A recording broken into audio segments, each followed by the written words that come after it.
Welp, the comics aren't going to make themselves, you know.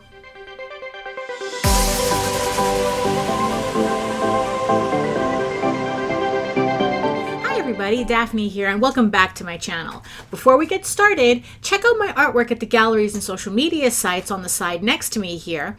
And don't forget to subscribe and click on the notification bell so you can get notified whenever I upload a new video. And as always, there's free comics waiting for you in the link in the description box below, so don't forget to sign up for them. Welcome to part 4 of my Making Comics series. The reason lettering is following after penciling is because I thought I had footage to do the inking segment first, but it turns out I didn't, and I'm not currently inking anything right now in order to do a tutorial. However, I am doing lettering now, and technically you don't need completed inked pages to do lettering. Because my lettering is done digitally, I can actually use the scanned pencils as a guide and letter on top of that. Then, when the ink pages are done, just replace the pencil pages with the inked pages. So voila, part 4. Before I even open up any programs, I break out my lettering reference collection to look over. As you can see, it's nothing fancy. It's just a bunch of printouts stapled together into a booklet thing. Because I usually go a couple of months between lettering, I just like to refresh my memory about all the little rules you need to know to not make your lettering look completely amateur. These printouts I found randomly online, but they can all be found as a collection on blambot.com, which I will link below. You can also find more lettering tutorials on comiccraft.com, but a lot of the info is usually the same, but no harm in getting as much info as possible.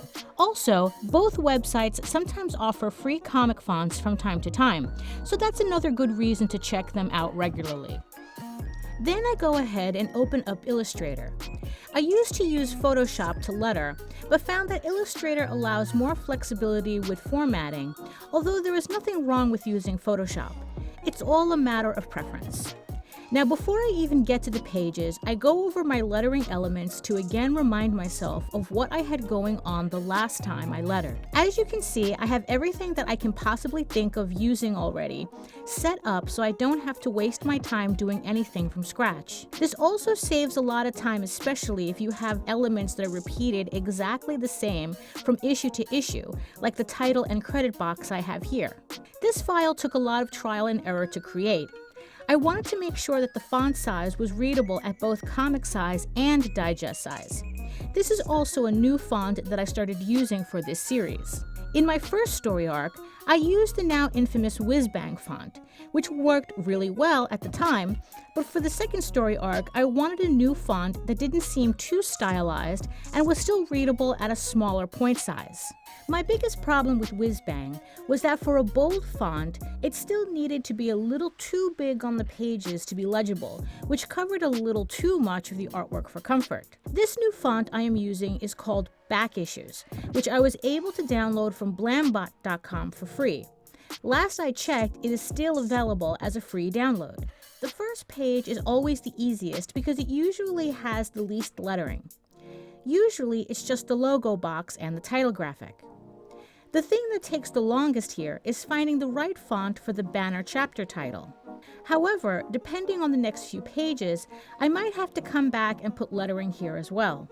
When I drew out the layouts of the comics, I usually try to also rough lay out the balloons so when I letter, I have an idea where everything goes. But sometimes things start to look different when the balloons and the text go down, so I end up doing a lot of shuffling. If you haven't noticed already, I like having the balloon, the text, and the tail on different layers so that I have an easier time shifting things around. The most important thing I keep in mind when I'm putting down text and the balloons is the flow and the pacing. I'm trying to anticipate how the reader might follow the balloons, so I try to position them in a way that the reader will intuitively follow the text how I want them to read it. I also like spreading out the text so that you don't end up with a giant word block. I like to see the sentences breathe, and I think it makes for easier reading too. With a giant block, people are more likely to just skim or skip completely, so I really want to avoid that. Another thing I'm keeping an eye out for is making sure nothing important ends up covered, especially character heads. This is the main reason why I moved to a different font that's smaller but still very legible. One of my biggest pet peeves in comics is lettering that's difficult to read for one reason or another. I much prefer to be able to actually read your dialogue than fight fancy swirly fonts because someone thought that gives more character to a word balloon. Just like I immediately give up on videos with bad audio, I immediately put down a comic I have difficulty reading. The other main thing I really keep in mind when lettering is making sure the balloon tails are always aiming at the characters' mouths as close as possible. I don't want the reader to mix up who said what because I have balloon tails pointing in ambiguous places. Again, thinking out balloon placement in the layout stage will help keep you from learning too late you have a word balloon coming out of someone's butt. This also means trying to keep balloons within panels as much as you can. Balloons overlapping panels can be confusing if you don't plan them out carefully. Remember, always think about how your reader will see and read the dialogue placement. Once I have all the pieces in place, I merge the balloon and the tails using the Pathfinder tool in order to get the final look I want. Make sure you're sure about everything because the Pathfinder cannot be undone once you move on from it.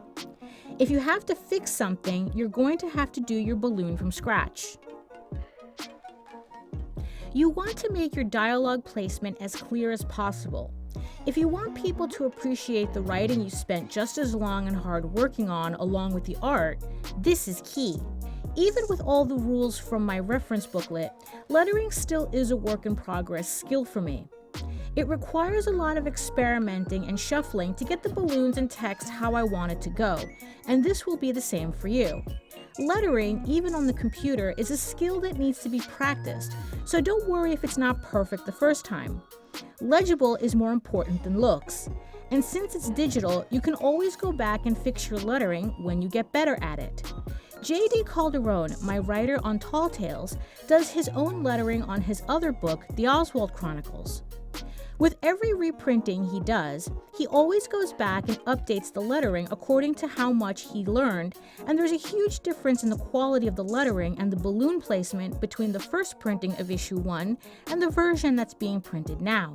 So not only should you study the advice from Blambot and Comicraft, study your favorite comics and see what makes the lettering work for you and especially what doesn't. Lettering isn't an exact science with exact rules, but the basics pretty much stay the same while allowing you to be creative with your work once you get the hang of it. So I hope you found this video useful and even learned a thing or two from it. At least you'll hopefully get some free fonts to play with from the 2 comic font websites I'll list below. Which fonts do you like using on your comics, and which program do you prefer lettering your pages in? Do you have any Illustrator shortcuts you use to make the process easier? Tell me in the comments below.